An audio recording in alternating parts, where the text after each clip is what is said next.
గత 15 రోజుల క్రితం మద్యం షాపుల మీద అట్లాగే బెల్ట్ షాపుల మీద కలెక్టర్ గారు కావచ్చు, సూపరింటెండెంట్ గారు కావచ్చు, స్థానిక ఎంఆర్ఓలకు కూడా ఫిర్యాదు చేయడం జరిగింది. గ్రామాలలో మద్యం ఏర్లై పారుతా ఉన్నది, వాటిని అరికట్టాలని చెప్పేసి నాసిరకం మద్యాన్ని తీసుకొచ్చి ప్రజల ఆరోగ్యాలతో ఆడుకుంటున్నారు, వీటిని అరికట్టాలని చెప్పేసి సంబంధిత అధికారులకు ఫిర్యాదు చేయడం జరిగింది. అయినప్పటికీ కూడా స్పందించకుండా, విచారణ జరపకుండా, విచారణ జరిపినట్టుగా వాళ్ళు ఒక వాతావరణాన్ని సృష్టించి ఈరోజు విచారణ జరిపినట్టు చెప్తా ఉన్నారు. ఇది సరైన విధానం కాదు. ఫిర్యాదు చేసిన మాకు కనీసం సమాచారం లేకుండా ఎక్కడ మీరు సర్వే చేశారు, ఎక్కడ మీరు తనిఖీలు చేశారు ఆ విషయం చెప్పకుండా చేసినట్టుగా వాళ్ళు వ్యాపారులకు తొత్తులుగా మారి ఈరోజు వాళ్ళని భుజాన్ని వేసుకొని మోసే పరిస్థితి ఉన్నది. ఇది సరైన విధానం కాదని చెప్పేసి కూడా మేము చెప్తా ఉన్నాం.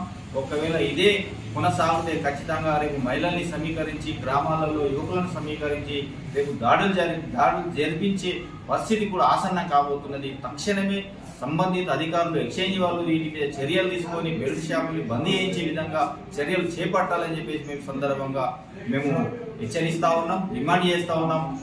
అట్లే కాదు, గత ప్రభుత్వం మద్యం మీదనే ప్రభుత్వం నడుపుతున్నదని చెప్పేసి మాట్లాడిన కాంగ్రెస్ ప్రభుత్వం ఈరోజు అదే మద్యాన్ని ఆసరగా చేసుకొని గ్రామాలలో విచ్చలవిడిగా, గ్రామాల ప్రాతిపదికన కాకుండా గ్రామాన వాడలుగా పంచుకొని బెల్ట్ షాపులు ఓపెన్ చేయించి వాళ్ళు ఈరోజు మద్యాన్ని నమ్ముకొని వ్యాపారం చేసి ప్రభుత్వాన్ని నడుపుకునే విధంగా నడుపుతా ఉన్నారు. ఇది సరైన విధానం కాదు.